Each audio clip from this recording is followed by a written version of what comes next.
Welcome to Between the Lines from First and Long College Football, our weekly best bets in college football betting. And now your hosts, Marcus and Mason. Thank you, big voice in the sky. Welcome back to the First and Long College Football Show. I am your co-host, as always, joined by my co-host, Mason.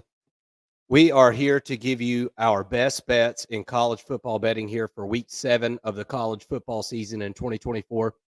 We are so glad that you are here. This is one of my favorite shows that we do every single week. We do this every Thursday evening. So if you've missed it throughout the season, where you been? You found everything you need here for all of our best locks, best plays of the week to make some money in college football betting this week. Mason, how are you? Doing good, man. Doing good. Finally went positive last week. It's been a while. First time positive since week 1. So I'm on a hot streak, man. I'm on a hot streak. I got to keep it going. You know, 1 week streak, but hey, I'll take it. Maybe these teams are speaking to me now. You know, maybe I'm seeing what I wasn't seeing after week 1, and maybe these things are starting to click. Or maybe I'm just feeling myself a little too much, and we end up back in the losers column. We'll see. It will all be decided on Saturday. Yeah. Sometimes you're just out there in the real world, right? And you're watching the news and you see a tiger and you're like, the LSU Tigers. The world's trying to tell me something. And that's where we bring you guys all of our best intuitive picks here. I kid around. That's not how I got these picks. I am over 500 for the year. I am 26, 24, and 1. I had a positive week last week. 4 and 3. Did not hit my money line pick, but I have hit 3 out of 7 of my money line picks. Every single week we have an obligatory money line pick. We try to have at least one money line pick. Mason had several last week and several that hit last week. But we try to do that so that you have something that's giving you plus value every single week. Because, you know, if you're just picking these spreads and these over-unders, you know, they're all juiced a little bit, right? All negative money, minus 110, which if you don't know in college, you know, in betting terms, minus 110 means that you'd have to bet $110 to win 100. Okay. That's the easiest way to think about that. And I think sometimes we have to explain that because not everybody bets all the time on these games. And so if you're new to college football betting, enjoy responsibly, I guess. I guess you would say. Mason, let's jump into these things, man. Real quick, just want to give an update because I didn't give my record for the year, which we have to do every show. We want to be honest with you guys. We don't just come out here and make picks and then run away when they don't hit. So on the year, I'm 22 and 30 and 1. Our locks, I've been keeping up with our locks. We're 8 and 13 and 1. So I'm 8 under 500. We've only had 2 fights this year, which is a bit odd. I feel like last year we were like every week there was a fight, you know. I'm 0 and 2 in the fights so far. And then on the money line, I am up 4.07 units after a 4 and 1 week last week. That was a really hot. I mean, it was a good week to bet on the money line because typically you bet underdogs. Last week was like underdog heaven. So it was a good week to bet. I've only got 2 this week. It's kind of tough to find them, but anyways, floor's yours. Where do you want to start, man? Well, as we always do on the show, we'll start with the big matchups and just see if we've got any picks going on in the big matchups this weekend. I know I have a couple of picks, so we'll start with, or actually I think I've got picks in every big game, actually, Mason. But maybe not the picks that I've, maybe not against the spread. Let's just say that. Let's talk about the big ones. How about Ohio State at Oregon? Do you got any picks on that one? I went a little nitpicky on this one because I think with the spread being where it is, I think it's around 3.5 right now. Right? I think it's 3. And, you know, as you kind of look that up, 3.5. 3 is exactly what I thought this game would be. honestly. Like Mhm. I think Ohio State being favored by 3 is exactly the right line here. Yeah. So I'm gonna steer away from that. I'm gonna go. I've got 2 picks on this game. I'm gonna go with the first half under 26.5. And that that's for both teams obviously, but when I look at this game, I like both of the defenses, and I think we've seen in these bigger games, we've seen both of these teams, or both teams of either game, of any game, I guess, in the bigger matchups, come out and just kind of feel each other out. Now, Georgia and Alabama was a different sort of scenario, but typically we see like 2 heavyweight boxers in the ring where the first few rounds nobody's really throwing punches yet, and I feel like this one is going to be the same. Couple that with a really good Ohio State defense, and what I think is a really good Oregon defense. We'll have to wait and see, and throw in the fact that Will Howard's going to be playing in the toughest environment he's ever played in. Could be a little bit shaky. I think it's going to be a little bit of a slow start, at least in the first quarter, but I'm taking the first half under 26.5. And I'm also looking at Ohio State. They're the best team in the third quarter. That they tend to play slow in the first half as well, which favors my first bet. But I'm looking at Ohio State in the third quarter minus 0.5. I think that they can beat Oregon in the third quarter by at least a point. So I'm taking that one as well. I think that's pretty easy money right there for me. Yeah. Well, I'm with you as far as staying away from the spread in this football game, and this is going to be kind of a trend for me this weekend. I think Vegas just absolutely nailed a bunch of the spreads this weekend, and there's a couple of them that just completely scared me off, and we'll kind of talk about them as we go. But particularly in this Ohio State at Oregon matchup, I've got the over 53 total in this football game. I just think that there's going to be some scoring in the second half of this football game. I think you're exactly right on the under in the first half, under 26.5, I think is what you said. I like that play. I'm not doubling down anymore on anything because we've talked about that in the last couple of weeks. I started off the season. My worst weeks were where I was doubling up picks on the same game. Those were my worst weeks this year. And because when you're wrong twice, right? And you lose 2 bets. So I'm going to stay away from picking up any other picks on this football game. But the over 53, I like. 51 is a key number that comes up a ton in totals in football games.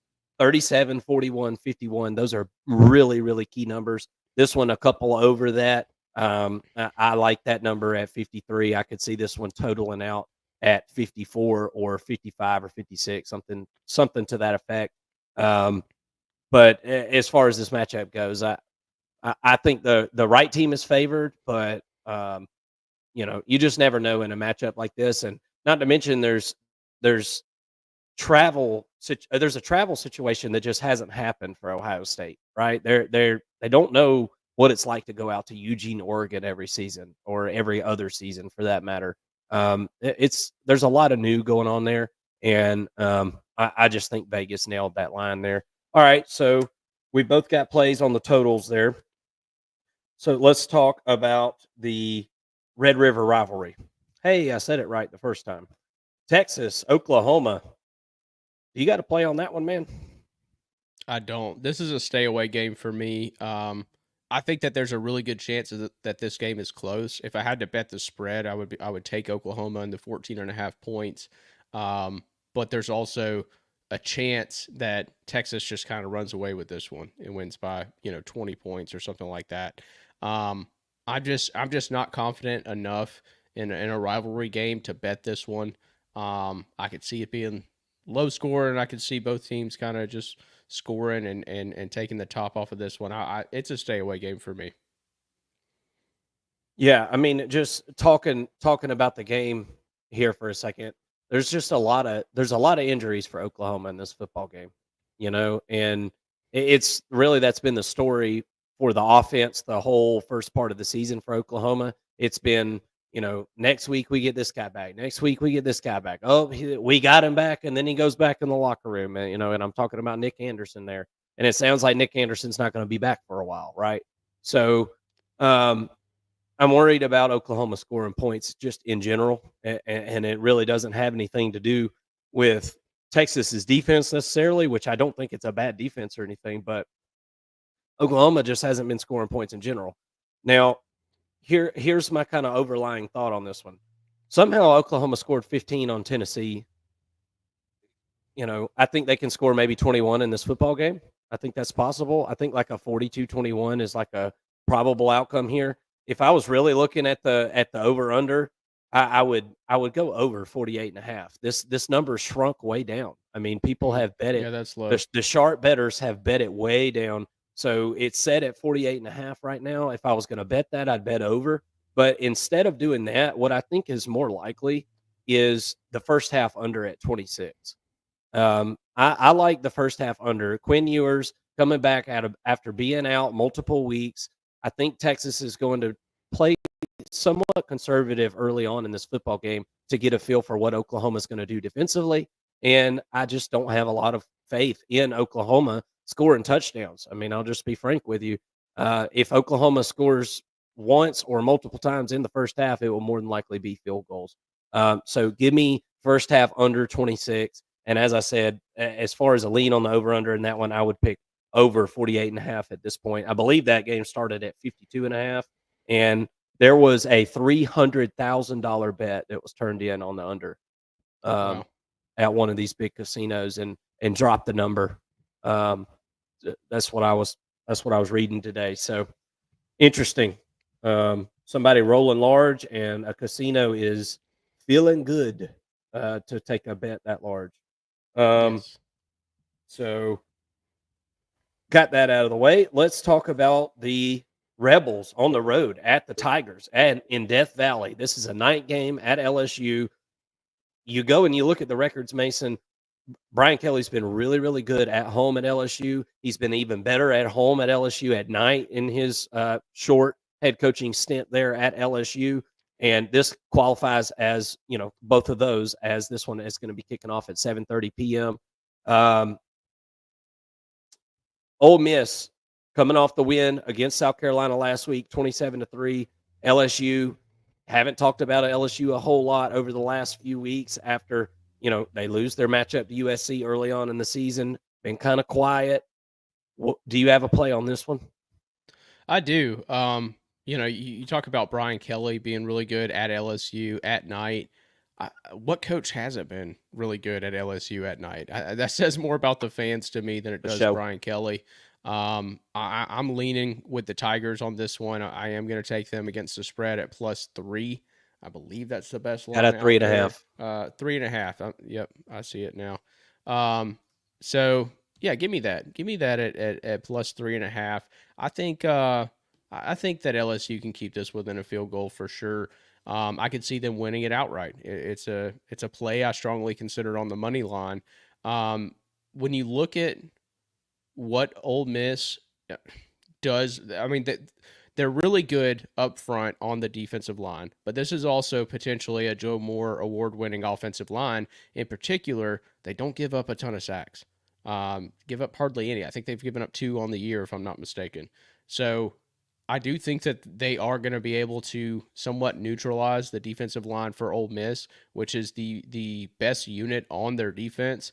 So if you're giving Nussmeier some time, and you allow you allow the LSU wide receivers to get to the back end of the defense for Ole Miss, which is where they're weaker, which is where they're highly penalized.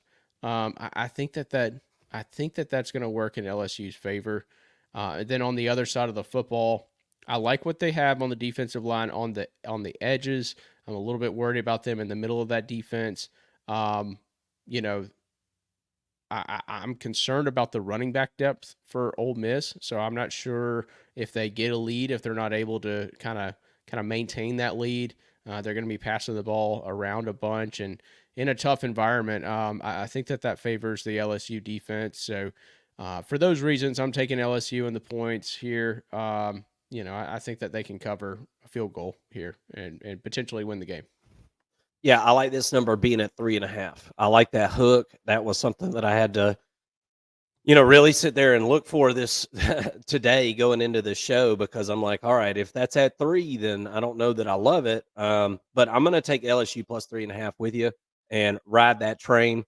Um, Look, the word on the street is that Trey Harris is not going to be 100% for this football game either for Ole Miss. I don't know if you just said that, but I was actually trying to look up something on Chris Hilton, and it doesn't sound great for Chris Hilton, I guess. They're calling this ankle injury unusual.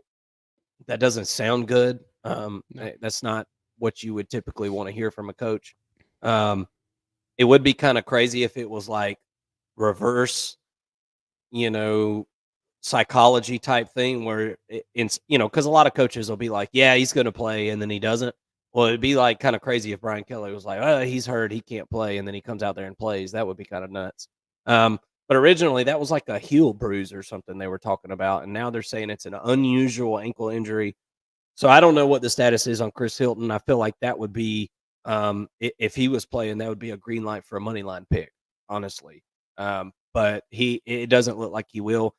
It doesn't scare me off of this pick, not one bit. Look, if Trey Harris is hurt, that's a really, really big part of this offense and makes things. And even if he does play, he's not going to be 100%. It doesn't sound like. So I think that helps the LSU defense a ton. And we talked about them earlier this week. This LSU defense is playing a lot better than they were last season so far. And it's been a week by week thing. The numbers are starting to tell the story of that, if you're really paying attention to them. And we showed that on the show this week. Give me LSU plus 3.5. I feel pretty good about that one.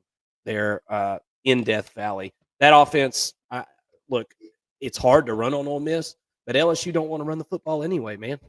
They throw to open up the run, and I think they'll be able to back Ole Miss off a little bit with the threat of some of those good receivers they've got, Mason Taylor at tight end, all that good stuff. All right. Let's see. Penn State at USC. Penn State going all the way across the country to the Coliseum. Do you got a pick on this one? I don't. I don't have a good read on either of these teams right now. USC seems to be up and down. What's the spread on that one, Mason? Do you have it handy? Hold on. I'm not betting the spread. I do have a play on the total. Between 3.5 and 4.5. So okay, well, here's the deal. So this is kind of crazy. This one right here is everybody wants to take Penn State. Everybody wants to take Penn State here, and I think it's a trap, guys. I'm just going to be honest with you. I think it's a trap. All the sharp bettors that I've listened to on this game are on USC. The real ones that have like, when they say they're putting a unit on something, it's like $1,000, $5,000. They're on USC here to cover this and keep it close. And out of 10,000 simulations, they'll simulate these games at one of these channels that I watch, and they'll do 10,000 simulations. The average margin of victory for Penn State in this game was like not even a point. So this game is a pick 'em as far as the sharp bettors are concerned in this football game.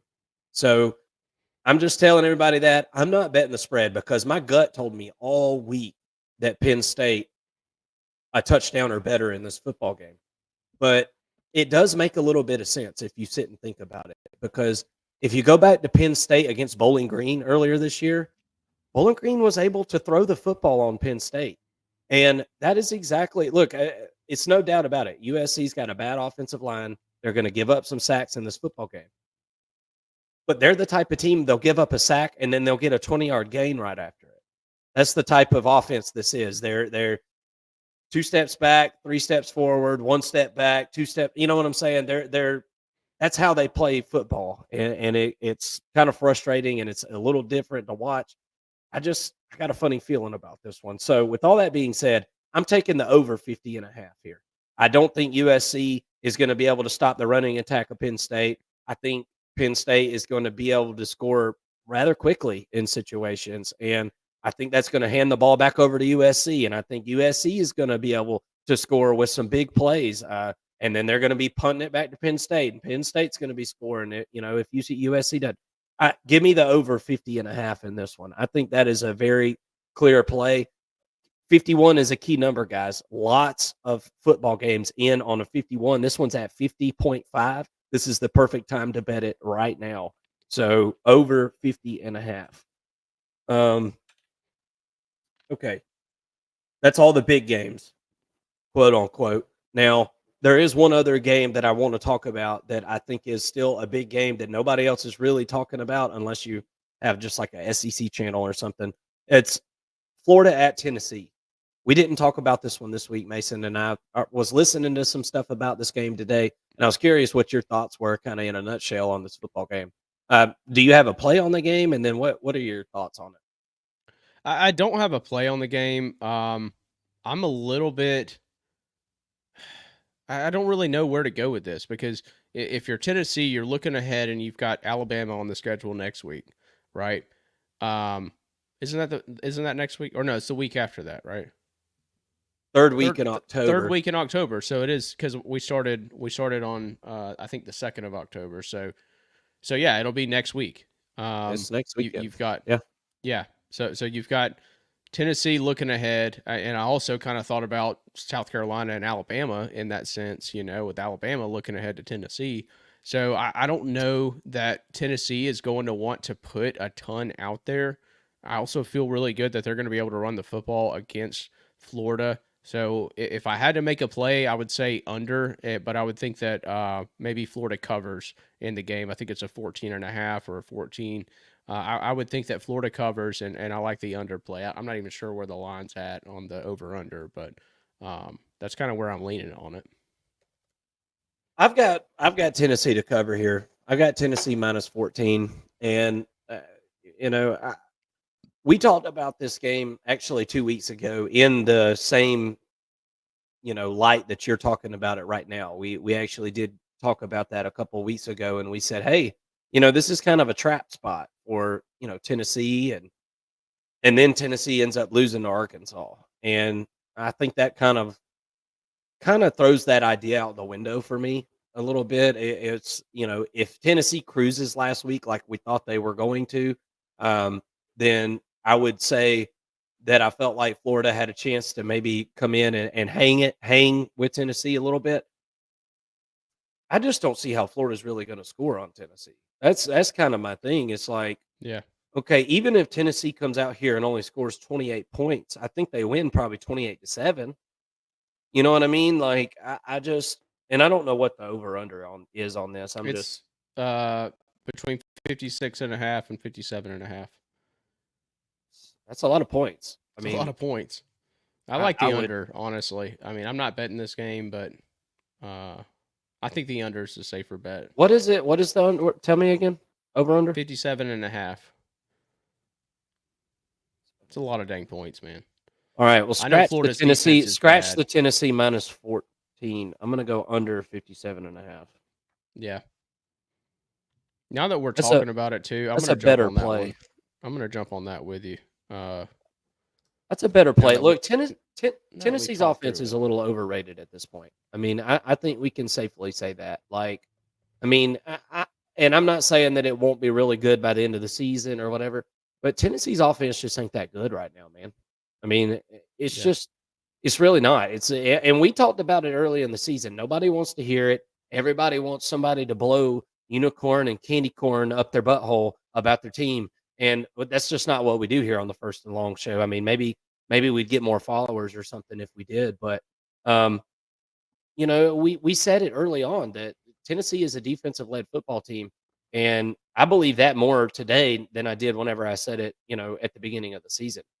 This offense is we got to pump the brakes on Nico, right? He's not there yet, and I'm not saying he won't never get there. He will get there, I'm sure. But the expectations were through the roof, and I still feel like there's this understanding out there that Tennessee is just going to score all these points, and I don't know. I don't think so. The only way I think Tennessee scores a ton of points here is if Florida's turning the football over, handing it right back to them. And in that case, I think Florida could end up scoring like 7 or 3 points in this football game because I don't think they're going to move the ball a ton on Tennessee anyway. So I feel like I have insurance here, even if Tennessee wins this thing 42-7 at home. I'm still hitting that under at 57.5 easily.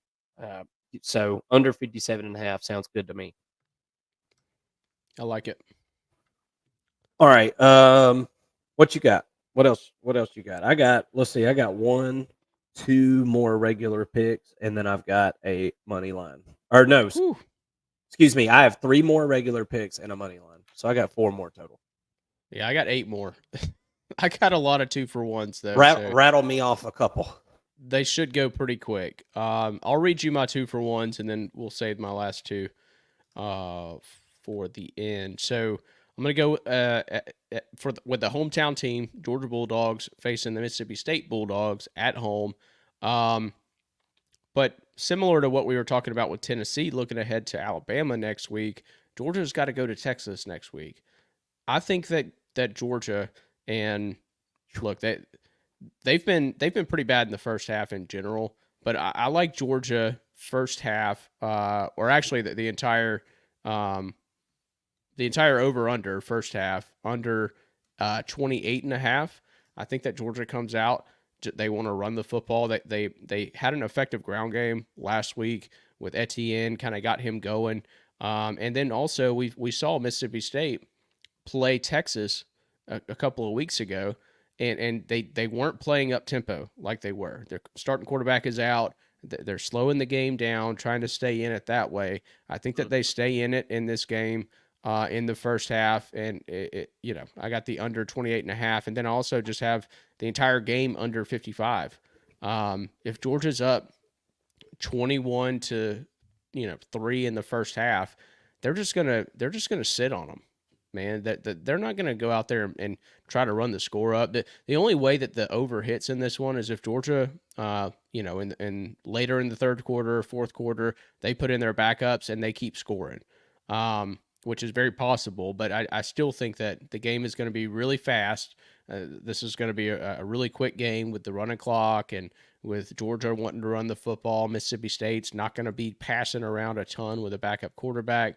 So I think that this game just plays really fast. Do you have any plays on that game? I don't. Okay. I try to stay away from Georgia games if I can because I'm just too emotional about it. So I like where you're at. I mean, it sounds good to me. Every time I bet on Georgia, I lose it, and then every time I bet against Georgia, I win it. So I don't want to. So you never win, right? Pretty much. I never really win. That's right. All right, so I'll go to the hot team right now, the Vanderbilt Commodores. They're traveling to Kentucky, and Kentucky's favored by 13.5 points. And while I like Kentucky, I think that they're a better team than America knows they are. We saw them beat Ole Miss. That wasn't a fluke. I mean, some things really had to go right for them in that game, a couple of penalties and things like that. But I don't think it was a fluke. I saw their offense do a similar thing against Georgia. We saw them hold Georgia to less than 20 points as well. But I think that Vandy is playing with a competitive spirit and really plays a similar style of football game. So I think that with the way Kentucky plays offense, the possessions are going to be limited, and I don't think either team comes out and wins by 2 touchdowns. But give me Vandy to keep it within 2 touchdowns there, within 13.5. And also I've got the Vandy team total over 15.5. I like Pavia and his legs and what he's able to do in the pocket. The strength of Kentucky's defense is on their defensive line. And while they will be able to get a pass rush on Pavia, I like his ability to scramble, extend the plays. I don't expect him to have as good of a game as he had against Alabama, but I think that he's going to be able to extend some drives and at least score. I mean, we're talking a touchdown and 3 field goals, like on probably what's going to be probably a 9-possession game, if I had to guess, with the way Vandy or Kentucky plays. So I like Vanderbilt to be able to score on at least 50% of their drives here. So give me the team total over 15.5. Any plays on that one, Mark? No, I mean that sounds good. The Vanderbilt, for me, it's just the old, and I'm just really talking about the spread. I'm not really talking about any totals or whatever, but um, the hangover effect. I mean, obviously, it was a party all week in Nashville, and I mean, how does Clark Lee rally those guys? And maybe it's the opposite. Maybe this is a motivating factor for Clark Lee, and he's saying like, guys, I mean, look at our record in the SEC. We're not just because our jersey says Vanderbilt doesn't mean we got to give up here. We got other good things that can happen this season. So I'm interested to see how he rallies those troops. But I I wouldn't bet on the spread in that football game, and I think you're sniffing up the right tree as far as that football game goes. Yeah, I watched about a 10-minute video on Vanderbilt in that game. Clark Lee talking to the team earlier in the week, talking about what they got to do to prepare, take it day by day. And I mean, there was a belief from Vanderbilt from Sunday, the Sunday practice prior to the game. I mean, for the entire week, you could see him motivating the team, building the belief, and just saying, guys, we got to win today. We got to win tomorrow. We got to win tomorrow. We got to win tomorrow. It just kept building that up. And then in game time, it was very, it was very much, it just felt like they did what they had to do, and then they had to just go out and win. And then after the game, because I'm with you, I was thinking, is this like a hangover spot? After the game, he's talking to the team. He's not like getting all hyped up and saying, oh, we just did it, and all that. He spoke very calm, and he said, guys, we're on to something here. We don't need to screw this up. Yeah. And you just see a lot of heads nodding, and the environment in the locker room after the game just gave me a little bit of confidence going into this week against Kentucky, enough to bet on them in the spread. I think that they keep it close and potentially win the game. But I also am really high on Kentucky, and they had a bye week last week, so we'll see. But yeah, I like that play there. All right, going to the ACC now. We've got Clemson, right? Who's playing pretty well. They've got some good football going on right now. I think the offensive side of the football has really gotten going here as of late. They've got Wake Forest at Wake Forest this week. Give me the Clemson, Wake Forest. Give me Clemson in the first half, minus 10.5. I think that they come out really hot. I like what the offense has been doing in the first half in particular. Defense is not going to give up a ton of points. And then, and also in the second half, I feel like Dabo's kind of a gentleman, right? He doesn't really run the score up on people, and that's just not his style. I think that they keep the cards close to the vest, kind of get out there with a win, keep everybody healthy. So give me Clemson at Wake Forest under 61.5 on the total for the game as well. And then that was my initial gut reaction when I looked at that football game. Was that 61.5 is a lot of points for a Clemson game. Yeah, 61 is a key number.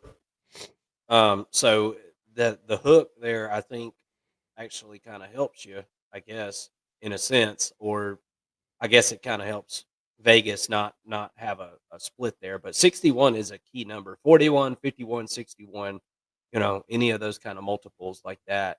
But yeah, I mean, that was my initial reaction as well. I could see Wake Forest stringing together some drives that end up with no points. You know what I'm saying? And stalling out and punting. And yeah, I could definitely see that. Well, and you talk about a hangover, Wake Forest just had an emotional comeback win, down 10 points in I think the fourth quarter against NC State. They come back and win the football Didn't game. even know that. Yeah. I mean, they're playing pretty good football right now. If a tree falls in the woods and nobody's around to hear it except for Mason, who else hears it? That's right. Well, I had him on the money line last week, so I was paying attention. Okay. So, yeah, I was sweating it. That's the beauty of college football betting. It makes you pay attention to games that you would otherwise just not give a damn about. Yeah. So, but yeah, I think it could be a hangover spot for Wake Forest, and I like where Clemson is heading right now. But I've got two more plays, Mark. I know you've got two more. I'll let you spill one out real quick. All right, let's do that. I've actually got three more, so maybe I miscounted or something. I don't know. All right, and of course I've got my money line play as well. Washington at Iowa.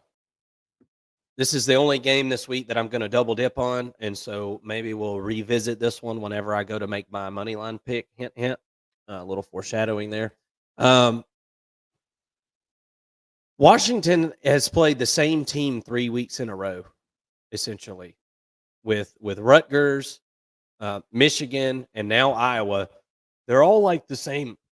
They're all like the same team. None of them can really throw that well. All of them are kind of defensive minded. Really, all they can do on offense, each of those teams, is run the football. And Washington has done the same thing the last couple of weeks. They've thrown for a lot of yards. Now, they lost the Rutgers game because of, I mean, honestly, there was all kinds of miscues in that football game. But Washington's offense has been pretty daggum good, man. I mean, they really have. And Iowa, this is not the same defense that we've seen year in and year out, right? Iowa, they're good, they're solid. They haven't contributed a lot to Iowa's points on the scoreboard this season. Only one defensive touchdown. So you go look at those totals for Iowa. This is the best offense that Iowa's had in years. Now, can they throw the football? No, they can't throw the football worth a lick. They can run it a little bit, and with the total being at 42 right now, I've got to punch that over here. I think that Washington and Iowa can definitely get over 42 points. Iowa's going to be able to score some here. We've watched other teams run the football on and be able to get into the end zone. So that is, like I said, that's what Iowa's good at this point. I don't think you can bet on Iowa if you were going to bet the spread on this football game. I could see betting Washington plus the 2.5 in this game, but I'm going to do you one better here in the money line situation. We'll talk about that here in just a minute. But over 42, Washington at Iowa. Give me that. I do have you a 41.5 at FanDuel, so ooh, I'm sure you'll take that. Absolutely. Although that key number 41, I hate that, but that's okay. 41.5, I'll take it. You always want more, Hey, what can you do? What can you do? If you can't tell, guys, I'm not betting a ton of spreads this week. It's a bunch of over-unders because the spreads are just spot on. So, give us a pick here, Mason. What you got? All right. So I've got Georgia Tech at UNC. I bet against Georgia Tech last week. I bet them. They were 9-point favorites. They ended up winning by 10 against Duke. It was a bad bet by me. I probably shouldn't have put my money on Duke, even though they were 5-0.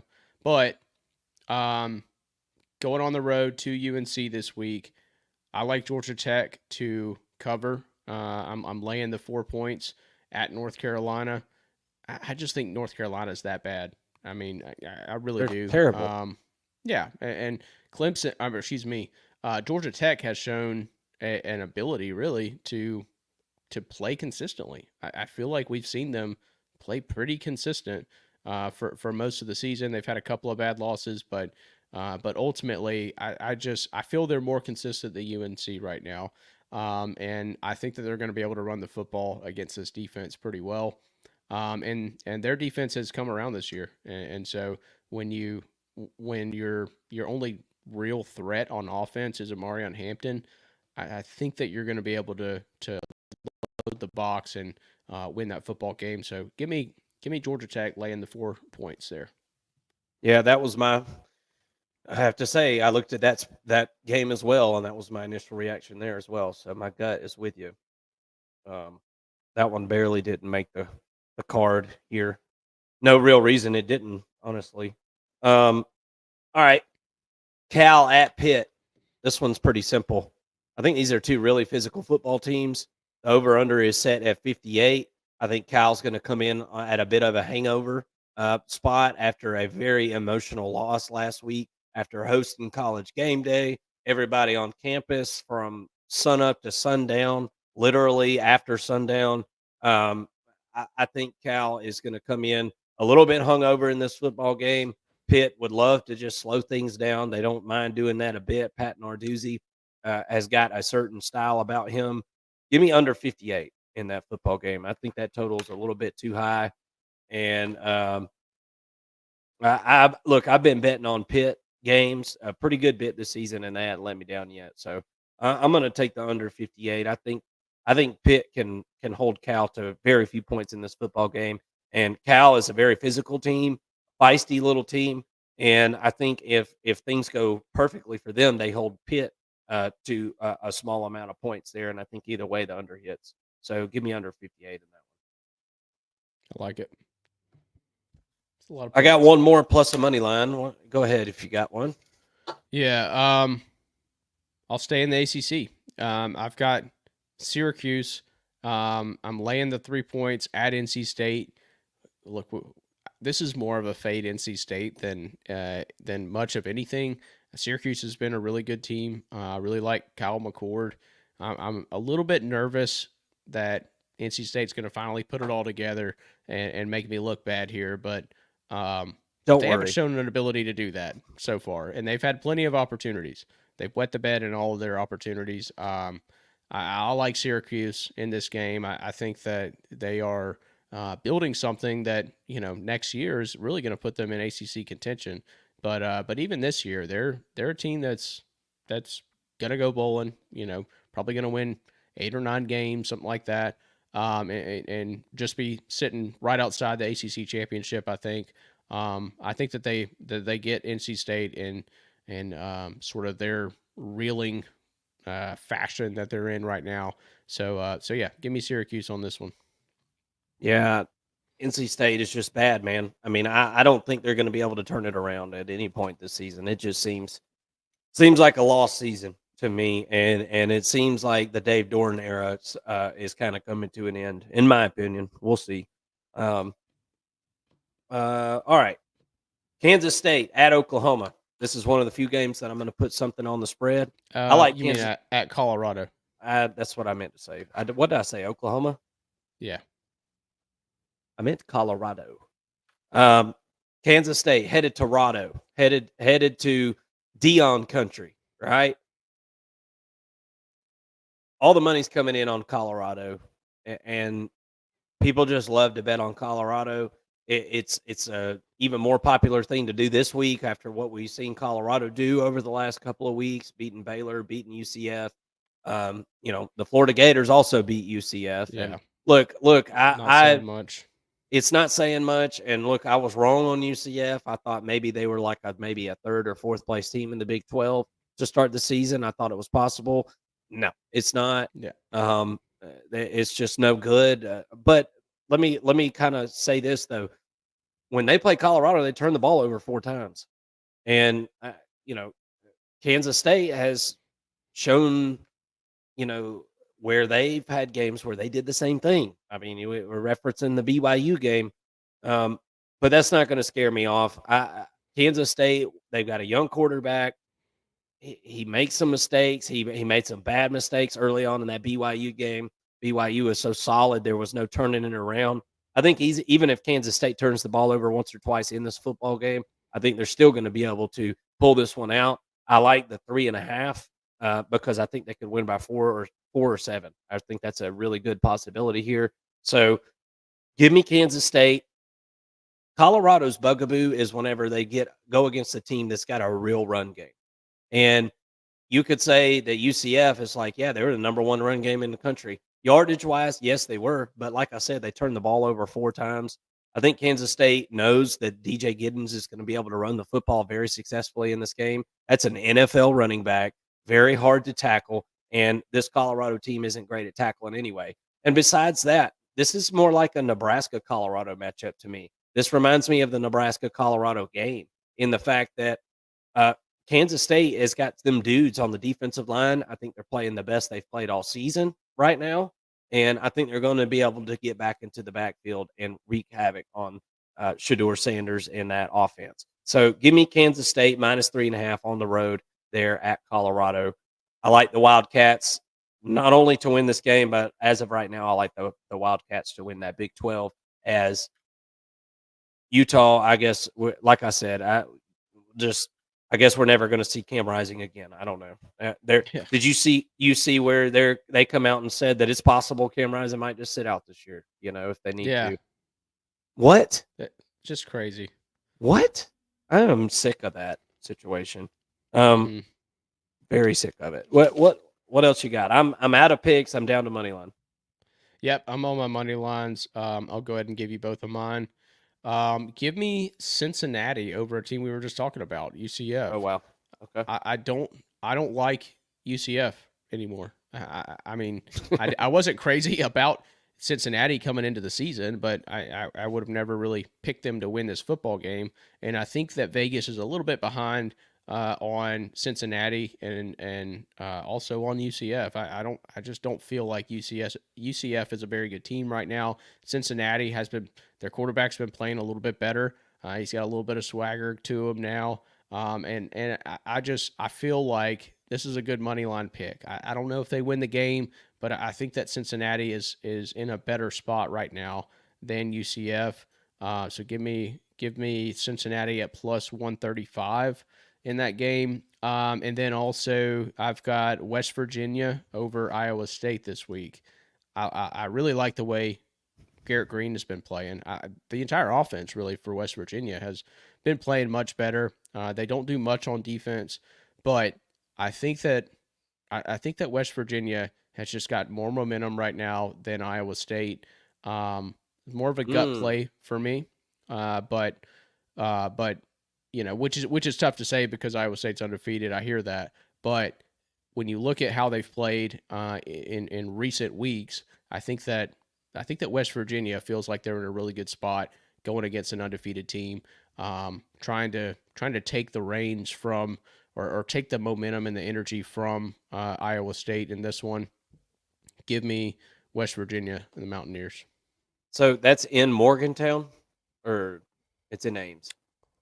Give me 1 second. I'll tell you. I forgot that game was this weekend. Yeah, it's in Morgantown. Okay, I like that pick. That's a good pick. It's a night game as well, so could be a little crazy.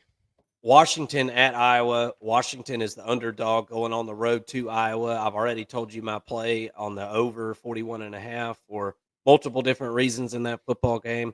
I'm also going to take Washington on the money line in this scenario. I think Washington, it's really simple. I think they can turn more of their possessions into touchdowns rather than field goals. And I think they can beat Iowa straight up. It's going to be obviously home field advantage for Iowa there, but this Washington passing game and this Washington team in general, it took the team a year to really pick up Jed Fish's ideals, offensively whenever he was at Arizona. This team's picked them up pretty quick there at Washington. I think a lot of it has to do with the fact that the quarterback's 30 years old. And I kid, but I mean, he is an older fella, Mr. Will Rogers there from Mississippi State. So I think that they're going to be able to turn more possessions into touchdowns than Iowa is. I think Iowa will pretty much be kicking field goals all day. So give me Washington to win that sucker. Like it. All right, guys. And that is all of our best bets of the week. We will check in with all of you guys next Thursday. We'll have all the results, obviously, from this game. I'm 26-24-1 right now. Mason, what was your record going into this week? Going into this week, I'm 22-30-1. I got you, buddy. All right. Well, we've got the picks in there, and I feel really good about this week's batch of picks. I hope that you guys do. Let us know in the comment section, what are your best bets of the week? I'd really like to hear it before all the windows close up on Saturday, starting at noon. It's going to be a really great week 7 of college football. Last week was crappy matchups, and we had one of the best weeks of college football that I can remember. This week is probably the best matchups we've seen all year as far as across the board. I think this is going to be an outstanding weekend of college football, and I can't wait. to talk with all you guys about it on Saturday night. We'll have our overreaction show Saturday night. It usually starts about 11:30 p.m., kind of depending on what those 7:30 games are looking like as we close in on the midnight hour. So make sure you're subscribed. We hope that you'll like this video, and so we can get the word out about First and Long College football. Thank you so much for tuning in to Between the Lines. We'll see you all on the Overreaction Show and next week. Thank you so much.